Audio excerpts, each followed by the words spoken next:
daahfurka munaasabadda buugga war helaa tala hela qaamuuska siyaasiga da'da yar oo ay qortay guddoomiye ku-xigeenka akadeemiyad goboleedka afka Soomaaliga xildhibaanad Maryan Cariif Qaasim ayaa lagu qabtay Muqdisho. munaasabadaas oo ay ka soo qayb galeen aqoon-yahano xildhibaano ka tirsan baarlamaanka federaalka ah ee Soomaaliya, naadiyada akhriska iyo qoraalka iyo bahda dhaqanka iyo suugaanta. buuggan ciwaanka looga dhigay war helaa tala hela wuxuu si cilmiyeysan oo tifaftiran uga faalloonaya 60 sannadood oo taariikh Soomaaliyeed ah, iyadoo qoraaga buuggan ay sheegtay inay jiraan dad u ooman inay ogaadaan taariikhda Soomaalida. qoraa xildhibaanad Maryan Cariif Qaasim ayaa sheegtay in muddo 5 sannadood ah ay soo waday qormada buuggan si bay tiri ay dhaxal ugu noqoto dhalinyarada Soomaaliyeed. waxaa ii muuqata dad u ooman inay ogaadaan warbixin war dalkan maxaa ku dhacay, war maxaa na dumiyey, war maxaa dawlad la'aan dhigay, war maxaa anagoo ilaahay barwaaqo nooc kasta na siiyo fakhri naga dhigay, war maxaa isku dirno isku dilnay, war maxaa Soomaaliland nooga goosatay, war maxaa dawlad goboleedyo iyo 200 oo meel looga dhigay, war maxaa dalku la socon la yahay, war maxaa ciidankeenu ku dhacay, war maxaa hablaheeni iyo haweenkeenu ku dhacay, mar waxaa wiilasheenu ku dhacay. su'aalahaas ay isweydiinaysay waa yaabantiin. buuggan wax badan oo arrintaas ku saabsan ku jirta aad iyo aad, laakiin waxaad arki doontiin ilaa qof walba wuxuu u shaqeeyaa tendensiga shaqada qof kasta qabanayo waxa isaga oo u liicsan yahay jira. aniga waxaan ahay aqoon-yahan, laakiin waxaan ahay sharci yaqaan.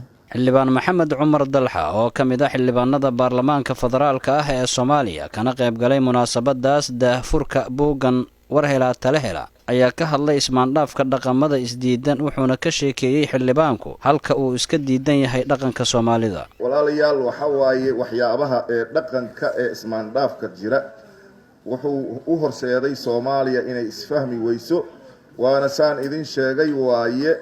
si kastaba ha ahaato dadka Soomaaliyeed waxaa la gudboon inay dhaqamada marka ugu horeyso ee aan leenahay inaanan qaarna laga dhigin wax aanan jirin. lahjooyinkeena ayaa Soomaalida ayay kala duwan yihiin. laga soo bilaabo maanta geeska Djibouti ninka joogo maanta wuxuu u yaqaanaa dekada. marka tiraahdo Djibouti dekada waa meel banaan ko dekadaas markuu anaga xamar markaan imaado dekadan waa furdada ma gartaya. laakiin aniga inaan ku adkaysto anoo xamar dekada kaliya aan u aqaanay furdada Djibouti markaan taw inaan af Soomaali maaha dekada hadaad dekada u taqaanid meesha banaan ee wax kale aad u taqaanid yani see lagu heshiinayaa. Admiral Faarax Qare oo lagu casuumay munaasabada bandhiga buuggan ayaa ka hadlay Soomaali weyn iyo xureyntii Soomaali galbeed. cutubka koobaad ee gobonimo doonka waxaan ka bilaabayaa fikradda Soomaali weyn yaa keenay. kutubuhu waxay yiraahdaan kitaabkaanu ku jiro Ingiriisa keenay. qolyo kalena waxay yiraahdaan leegadii iyo rag la taliyaa keenay. labadaas haddii la isbarbar dhigo anigu waxaan qabaa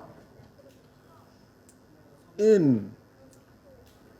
maamaayada ahayd la tixgelisho findhi cilmo xalaalaha mase waa xaaraam sheekadiisa kale.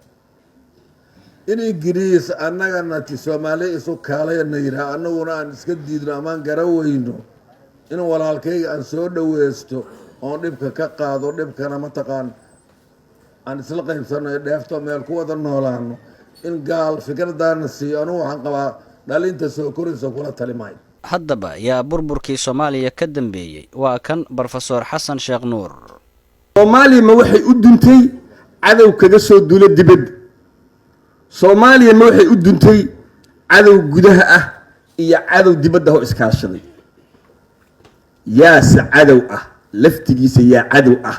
Soomaaliya yaa cadow ku ah. gal ma tahay in Soomaaliya qof mas'uul ka ah asaga laftigiisa oo Soomaaliya cadow ku noqdo ama koox Soomaaliya mas'uul ka ah inay ayaga laftigooda cadow ku noqdaan suurtagal ma tahay. su'aalahaas oo dhan la isma weydiin. hase yeeshee maanta si hordhac ah oo mugle su'aashaasi inay buuggan ugu qoran tahay waxay sida buugga daahfurkiisu uu buugga daahfur ugu yahay sidaasi si la mid ah ayaa buuggan ama su-aashaasi waxay daahfur ugu tahay Soomaalidu inay su'aal sax isweydiiyaan. waa buuggii saddexaad oo ay qorto xildhibaanad Maryan Cariif Qaasim iyadoo horey u qortay 2 buug oo luqadda Ingiriiska ku qoran. Cabdiwaxiid Cabdullaahi Daahir, Dalsan TV, Muqdisho.